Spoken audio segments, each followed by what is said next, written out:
Okay, everybody, welcome back to Ending the Stigma, a path to recovery with Scott H. Silverman and me, Fred Carroll. How are you, Scott? Fred, I'm good, man. Thanks for covering for me last week. It's been a little bit of stress in the last few weeks, but things are starting to settle down again, and I'm glad to see you and glad to be back and talking about stuff that's relevant to what's going on in the world today. Yeah, I actually didn't cover for you. I just canceled the show altogether and ran a repeat. So that's Well, how I did. That's how I did it. I got beat up by Chris pretty bad. He goes, "Hey, some of us are out here waiting for you guys. You know that, right?" I said, so he checked with me this week and said, hopefully, I told him we're going to be on tonight, so he can join in if he wants to. Yeah, Chris had reached out to me and mentioned how some of the homeless issues once again in California are just getting out of control. It is so scary. Los Angeles is just nuts, and San Diego is right behind it. And winter's coming now, so it'll be interesting to see how things evolve and what takes place again. And we're lucky we're in a place where the weather, even when it's bad, it's not that bad. But as my kids call it, the vid is still out there, and people are still being impacted by it. Yeah, they definitely are. So last time we were live, we had our friend Rachel Cove on, and she was an excellent guest, I think. Mm-hmm.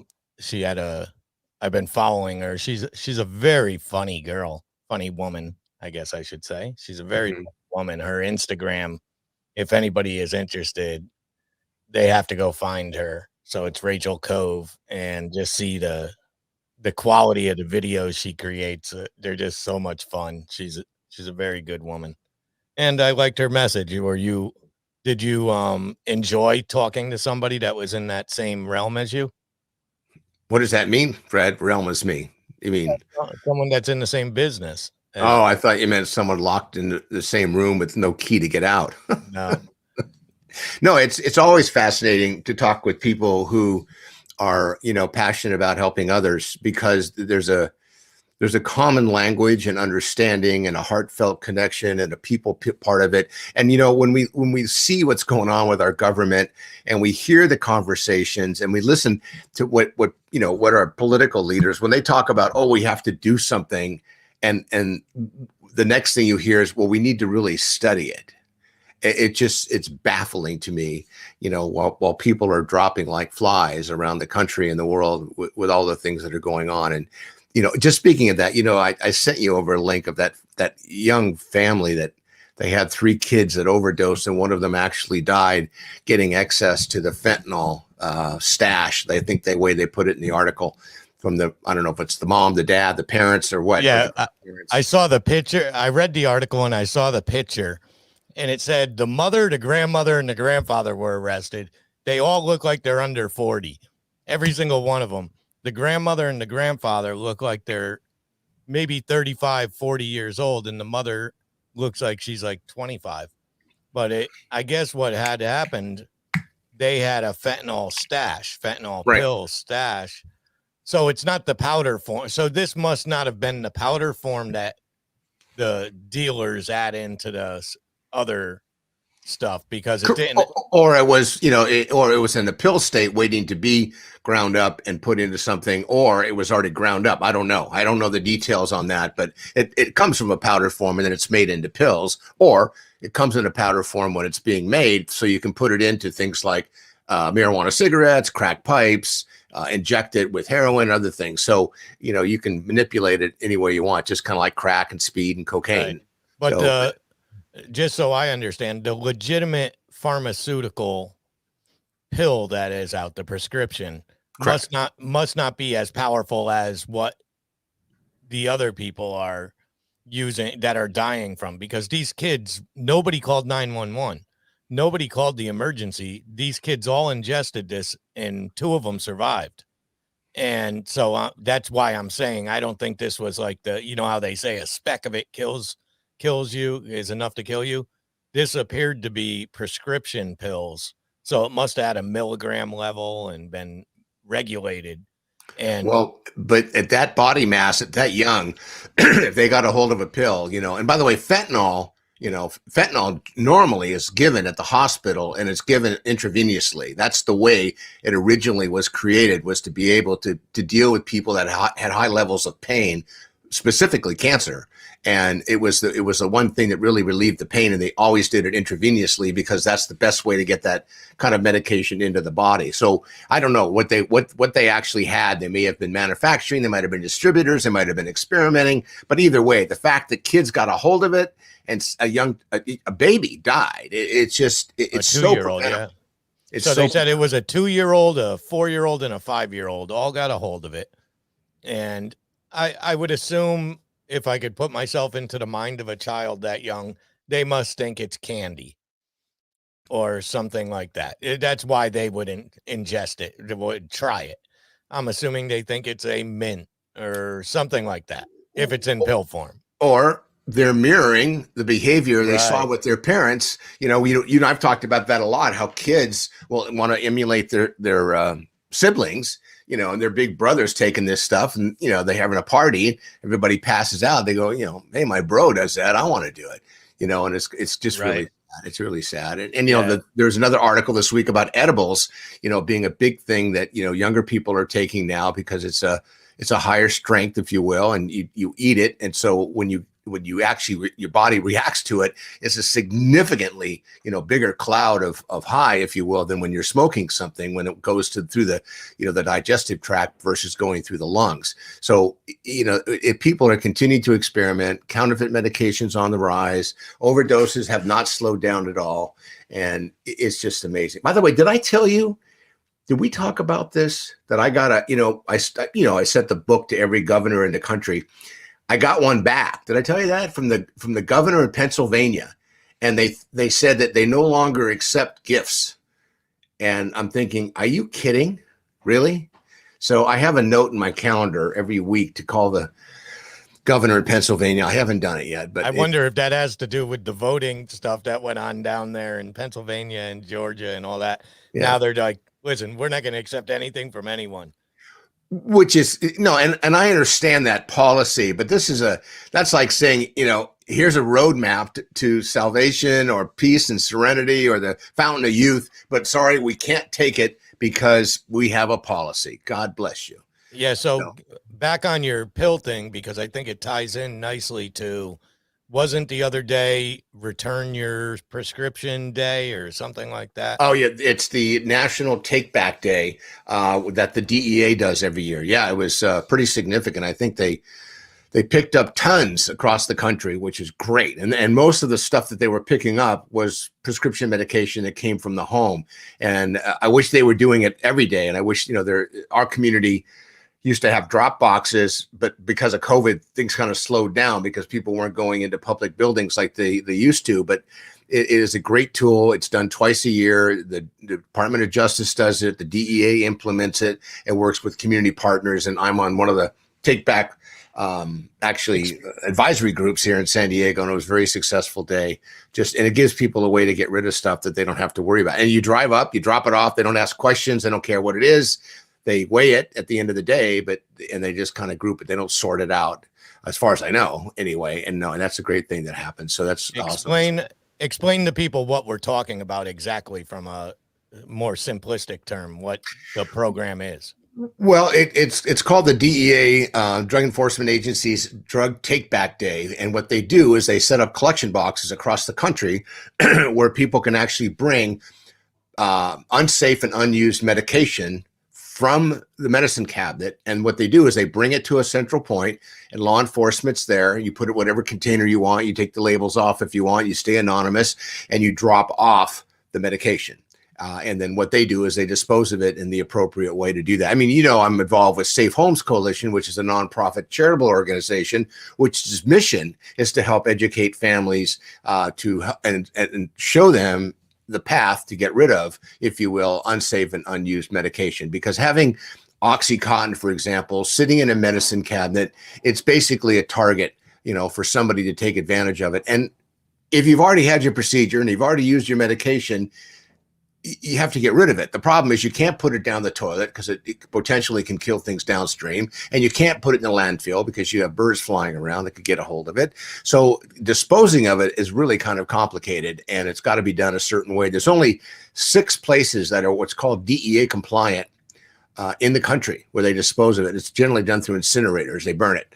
So there's other mechanisms where they put the pills in charcoal with water, and that kind of dilutes it. But some people say that that's not 100% the best way to do it, but it's certainly a great portal, and you can get those kind of things, through your county or your city or your municipality.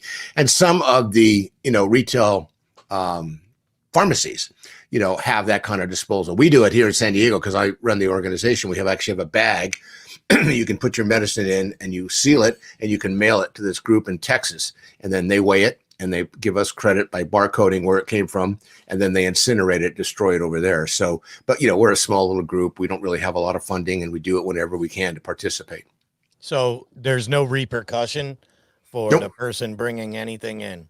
That it's funny because I get asked that question a lot, and as somebody who used to be a unlicensed pharmacist, I always hesitate because, but law enforcement's goal with this mechanism is to get the poison out of the medicine cabinet. And, prescription medication is certainly a lot better for you than counterfeit medication that you don't know what you're getting. But at the other end, it's still toxic and it's still poisonous for somebody who doesn't understand what they're doing with it. And when you're self-prescribing by stealing, Oxycontin, and Oxy is the big one. That's the one that really, because there's so much of it still out there. So much of it's still out there. By the way, speaking of Oxycontin, I think I sent you that article. It looks like the judge leaned in the direction of not holding the drug companies responsible for manufacturing Oxycontin here in California. A judge just ruled that the 4 companies that were being sued can't be sued because the judge says that they're, based on the evidence that they heard, they're not responsible for the opioid crisis, which is just a horrible outcome because that's going to kind of. It is, but from devil's advocate side of things, I guess this is just the way the world works in certain things, because this is blaming the bullet maker for the gun, and all that stuff. So somebody is to blame. I actually lean more towards the doctors that are prescribing. But of course, they wouldn't be able to prescribe it if the people didn't make it. It just could flow down river. There's a lot of blame. Let me put you on the bus for a second, okay? Yeah. You've got the doctor who prescribes it, and he or she's got a hypocritical oath that if somebody comes in and says they have pain, you can't deny them the opportunity. And Oxycontin was a hugely prescribed drug. And if you were to say to a patient or a client, I'm sorry, I can't give it to you, and that patient went to the street and got a street drug and overdosed there, would you be responsible for that overdose? I mean, would you be liable? Could you be charged with malpractice? Now, if you think about it, the doctor writes the prescription, okay? The pharmacy fulfills the prescription. Here's the ride on the bus, Fred. And the insurance company, okay, reimburses, okay, the doctor or pays for the medication. So you've got the doctor who writes it, you've got the pharmacist who prescribes, fills a prescription, all right? And then you've got the insurance company who pays for the medication. But here's something very interesting, Fred. The DEA, okay, the Drug Enforcement Agency Administration, they license, okay? They license every single script writing medical professional in the country. That's their job. They provide the licensure for the doctors to write prescriptions for medication. Now, right. They're part of the DOJ, Department of Justice, and just so we're all familiar with how the food chain works, so to speak, the DEA requires the drug manufacturers to count and account for every bottle or box of drugs that are manufactured. Then the drug manufacturer has that same accountability that is now transitioned over to the marketing team who markets and sells the medication for the drug manufacturer. And they also are licensed by the DEA because they have to be supervised. So all of those medications have a DEA number on them. So they're being tracked. So for example, I want to say, was it Virginia? No, it wasn't Virginia. Somewhere down, maybe Georgia. There was a pharmacy. It was all over the news a couple of years ago where they prescribed like 5 million OxyContin pills in a town with like 12,000 people.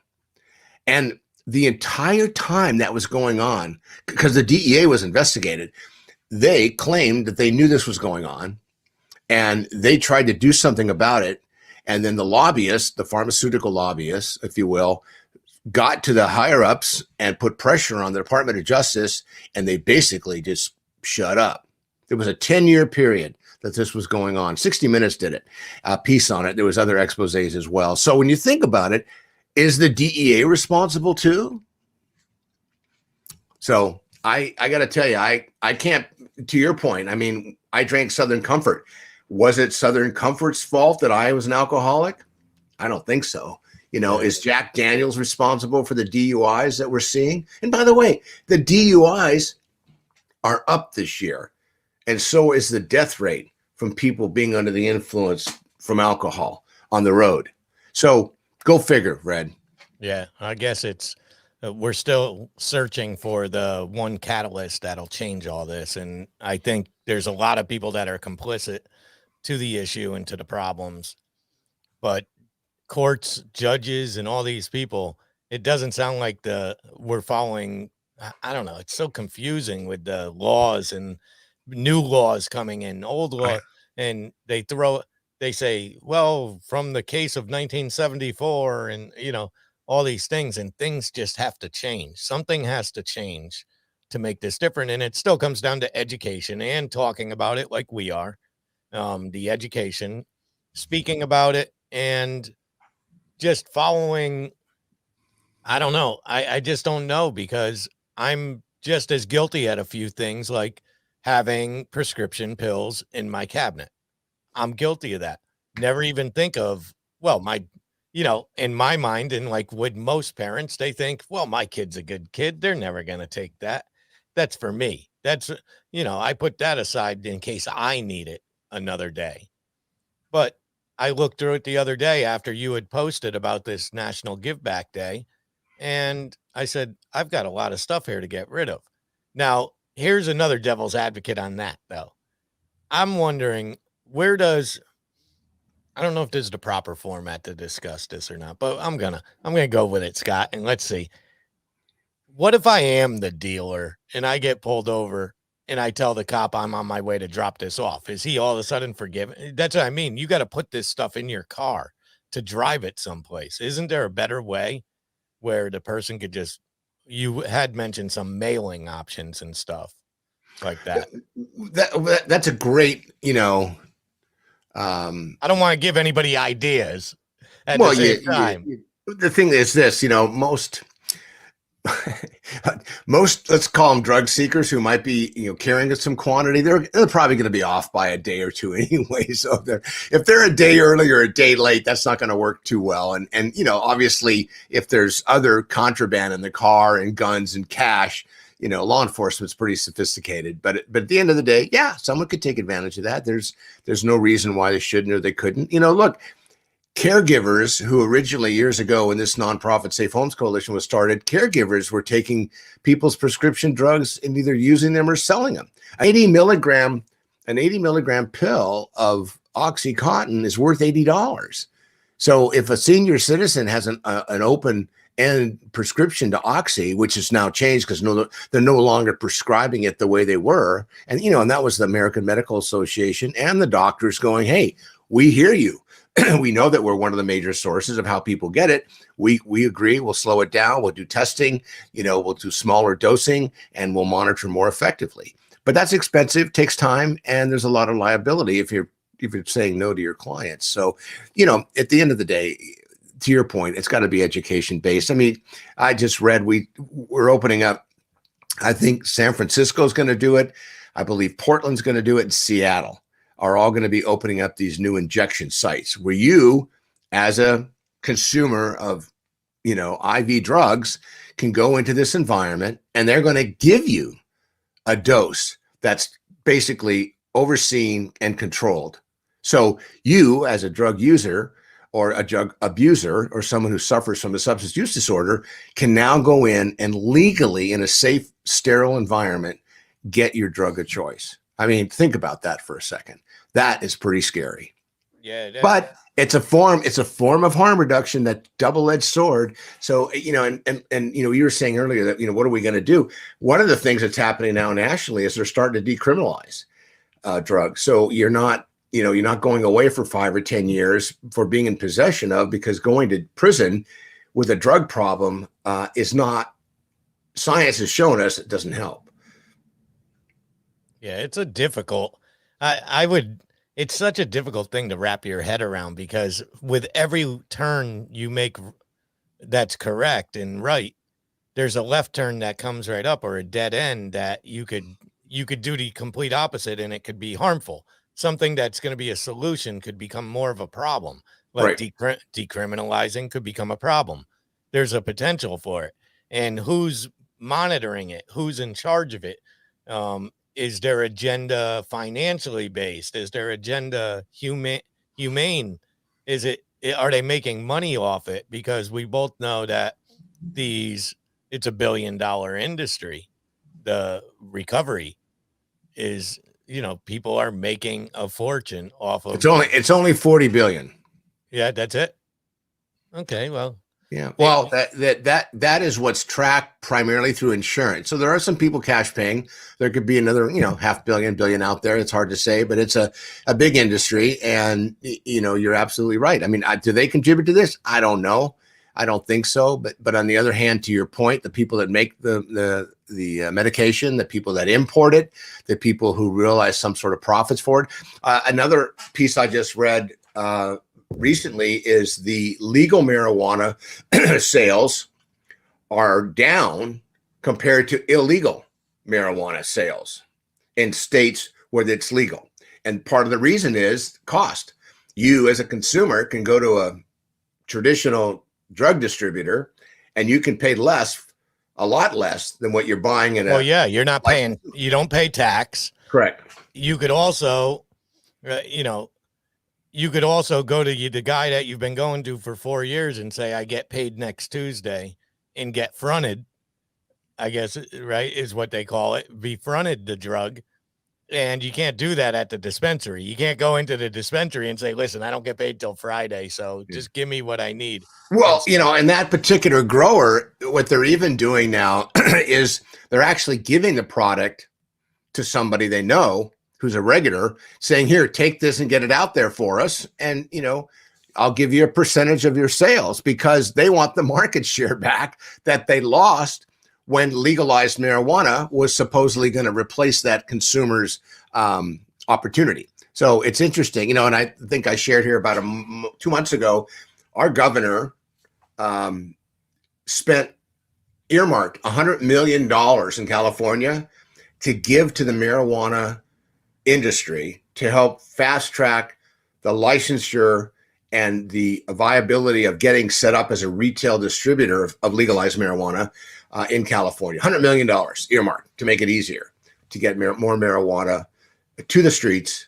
I think with the idea that probably preventing people from buying it illegally. But again, when you kind of describe what you just described, you talk about America, because when people talk about what works, and you look at places like Portugal, and you look at parts, I think it's Sweden, where they're decriminalizing and they're legalizing everything. And people say, well, why can't we do that here? Well, everybody in those countries, from what I've seen and what I've read and what the studies show, is if you want to stop using or abusing drugs or drinking, and you have a problem, they will provide the highest and best level of care and treatment that their country can provide. Right. That doesn't happen here. So, if you're not giving somebody an option, they're left with making their own decision with their own brain, which probably is not, doing that well if they're anesthetizing themselves on a regular basis. Boy, I'm thinking about this, what we've been talking about the last 25 minutes, Fred. Can you imagine going on a long trip in a motorhome with a guy like me? No. Well, yeah, I could. I'm starting to get depressed. Let's talk about something fun. Well, I wanted How's your new job? Let's talk Oh, about your new job. How's that we don't going? want to talk about that, but I do want to. While Chris is here, we got him viewing. Maybe he could tell me if I figured out this video stuff, if I got the video stuff to work. So we're gonna try that right now. It's a video of you. So Chris, tell me if you can't hear the sound, because here we go. Somewhere, I gotta hit play somewhere now. The big arrow in the middle. Military veterans face a lot of trauma when stationed overseas, even more so when they risk their lives to protect us. This is a segment of our population that also needs help healing from such traumas, and that's where you can come in. Your crisis coach, Scott Silverman, is on the show this morning, joining us on how we can help our military veterans who might be struggling this morning. Good morning, Scott. So good to see you. Good morning, Liz. Nice to see you as well. And our military veterans, oftentimes we think and we know that they're our heroes and we see them as superheroes sometimes. But they're people just like you and I, and they too need help in healing. Talk to me about the segment of the population as it relates to addiction and struggles. Well, you know, San Diego is home to probably the second or third largest veteran population in the country.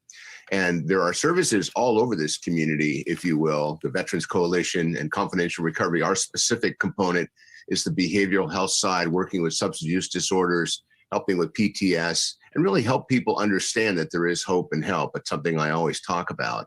What happens is when an individual, and I'm not a veteran, but I've heard the stories over and over, when they're trained to be self-sufficient. They're trained to do what they're told to do when they need to do it, and they do that. And the difficulty is when they get back into society, if you will, you know, that transition or that transformation is pretty complicated. And over the years, I think that we've really improved the way we try to support our veterans, and we work very hard to make sure that they have access to the resources. But when you're trained not to ask for help, and when you're trained not to look to others to support you, but to do it yourself, it becomes really a complicated way to try to get started when you need help.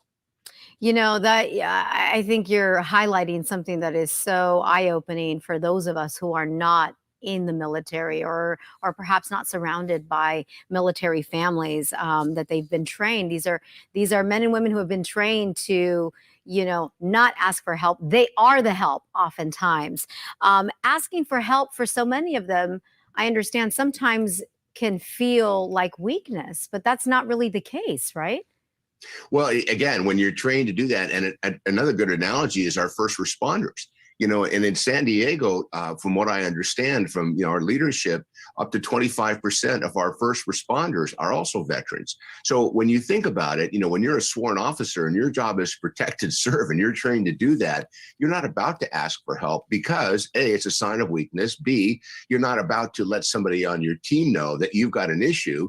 You know, in some cases, it could be a career killer. So it gets internalized. And, you know, you've heard me say it before, pressure busts pipes. So how do we help the veterans? We let them know that it's okay to ask for help. We open the door to let them walk in and feel comfortable. And we also respect the fact that they're going through something that's really, in my opinion, pretty unique. I mean, you know, I deal with people who suffer from all forms of different addiction, but working with veterans, which we're honored to do at Confidential Recovery, you know, and I'm proud to be able to say that we help veterans, has become basically a game changer for us, because it's a population that really doesn't get the kind of attention that they need. And when you ask most people about, you know, what are your thoughts about veterans and how they should be treated now that they're no longer active duty, you know, you get some mixed reviews. But at the end of the day, anything that we can do and should do as a community to support our veterans should be something that we're doing every single day. Yeah. And Scott, I mean, not only letting them know, letting our loved ones or our friends or acquaintances, a stranger that you may see be struggling, know that they are not a burden. That's one thing we can do. There's also so many resources out there, especially here in San Diego, right? It really is fascinating. Being a military town, I grew up here. There are lots of resources, but getting to those resources, if you're standing in a room all by yourself, but there's hundreds around you, but you feel alone, you may not see those kind of things. That's where somebody like myself, as a family navigator, can help you, potentially point you in the right direction. And we work very closely with the Vets Coalition and other associations and other vet, nonprofits, community-based groups in the community. And we're working really, really hard. I mean, the chair of our board of supervisors is a veteran. And so we're a community that I believe is veteran friendly, and we should take advantage of it. But I've heard rumors, stories maybe, that half the veterans in our community, half of them, aren't even insured, and they have insurance availability to them. But again, if they're not asking for help or they don't want to seem weak, they're not about to, move in the direction to get the kind of support they need. So I want to really invite veterans and veteran families to let people know, it's okay to ask for help and know that it's out there. We're probably one of the most veteran enriched communities that I know of in the country, simply because we've been a military town for so long, that if you want help, it's here. And if we can't help you, we'll find you a way to get that help. Your crisis coach, Scott Silverman, standing by, ready to take your calls right now. In fact, if you are a veteran who may be struggling or needs some help, I know, Scott, you don't hesitate to give out your phone number. We have it right there on the bottom of the screen, 619-993-2738. Scott, thank you so much for taking the time once again.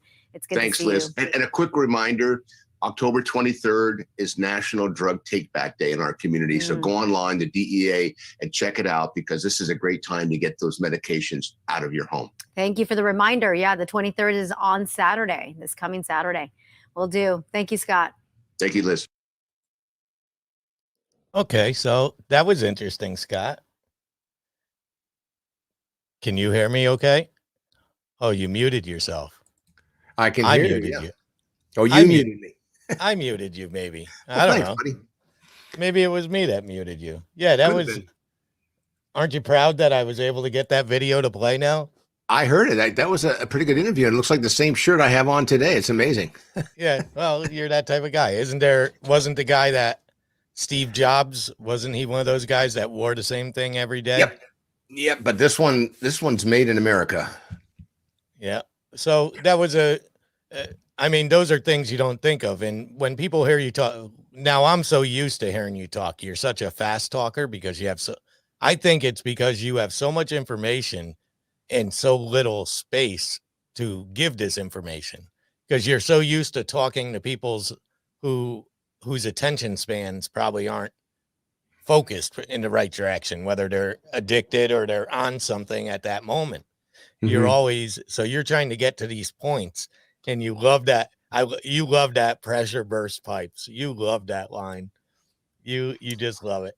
You know what? It's such a simple statement, but you know what, Fred? It is so true that when people are under pressure, okay, and earlier I think you said, why are we doing all this stuff? Why are we self-medicating? Why are we anesthetizing ourselves? Why are the young people, vaping marijuana? Why are we having edibles? Why are we under the influence so many waking hours on a regular basis? Well, there's something else we have to take a look at. I just interviewed a guy on my podcast a couple of weeks ago that wrote a book called Prehab, before rehab. And he's got a whole interesting philosophy that he's studied for about 20 years about this whole disease of addiction. And he's got some very strong feelings about it. We should maybe get him on here and have him talk about it, because it's fascinating to listen, because there's a way to actually, according to him, where you can actually ask some key questions of somebody to establish their level of severity around, potentially coming, if you will, involved with mood altering substances, and what signs you might be able to look for. The problem, he says, is if you're predisposed and you test one way, technically your attitude is it's not going to happen to you. Therefore, you continue with the behavior and won't seek help until you're in that full blown active disease of addiction, which is interesting. Yeah, that it is interesting. So before we end, first of all, tell people what your podcast is. What's the name of it? Scott H. Silverman's Happy Hour. Just Google it. Scott H. Silverman Happy Hour. Okay. And you do that every week, correct? every week that I can get Michael to do it. And Michael Glenmore, he puts it together with me and we push it out there, and it's on, most of the major social media platforms, and been doing it quietly now for a little over a year, and hoping to find ways to get the messaging out. To your point, it's interesting. I've got a presentation coming up middle of November with a group, and I get to spend 2 hours with them.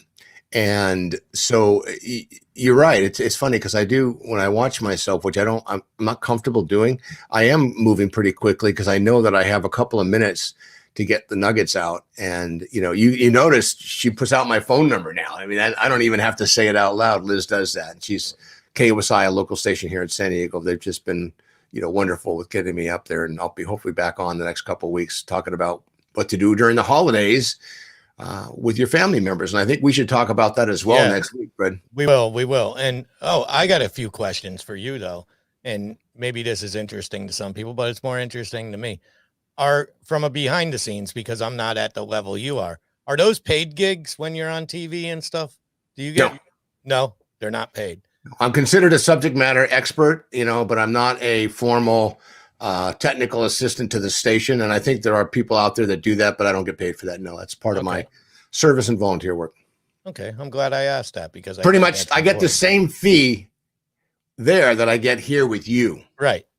Actually, this cost you money by the month because we split the bills, but it's still something important for both of our karmas, and it creates a lot. So I have another podcast also. If you're looking for anything comedic and everything, I started a new show called The Head of Fred Show. It's very irreverent and it's very fun. Scott's never been on it. Actually, you have been on it, technically. That's where we met. You were on that show, but we weren't irreverent with you because we thought you were a proper gentleman at that point. We were unaware of the behind the scenes, Scott. What's that saying? Don't judge a book by its cover. That's right.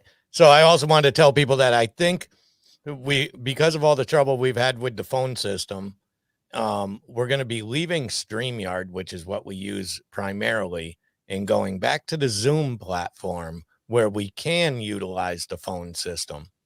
And then we'll only be on YouTube and Facebook, and we'll share the pre-record on all the other platforms after, or the re-record or whatever, the replay. We'll share the replay. I also wanted to tell you, were you aware that for the first time in World Series history tonight, 3 Jewish players will be on the field? I was unaware of that. Yeah, 3. I don't know which 3, but I guess it's a big deal because they're making a big deal about it. I don't necessarily agree that it should matter. What's the difference? But I guess it's a big deal in history. For historical purposes, it's a big deal. So congratulations, Scott, on your religion. Winner. What's that saying? Winner, winner, winner, chicken dinner. That's right. You win. But okay, so that's going to be it. Make sure that if you have an issue or anything, you could always call Scott give him what is your number, Scott? It is 619-993-2738. 619-993-2738. Call or text me anytime. I'll get back to you in 24 hours. And if I can't help you, I'll find a way to get you some help. Yeah. And also when I get that number through the Zoom platform, we'll make that available 24 hours a day where they could at least leave a message. They can call in live during our live show, but they could also leave a message, maybe something to talk about, tell a story, anything they want. So I think we have the right ideas in mind, and I think it could be bigger than it is, of course. And it's still a work in progress, even though we've been at this now for about 6 months, I would say, or something like that. It's a slow roll. You have to really roll through it, and you have to grow your audience. So the best way to grow our audience would be people talking about us, people sharing our program, and people just supporting us in general as friends. And, I think there's nobody out there that says addiction's a good thing, so everybody's on the same mindset. I think even the worst people in the world would say, yeah, I don't think addiction's a good thing. And it affects so many people, as you have said before. So this is Ending the Stigma. I am Fred Carroll. He is Scott H. Silverman. We are done. Do you want to say the sign off, or you want me to say it? I think it's time for you to be the one that does that pretty regularly, brother. I got to do it regularly. So if nobody has told you they love you today, we love you. And that is it for ending the stigma. Okay, Scott, hang out there, Scott. I want to ask you something. Okay, everybody, goodbye.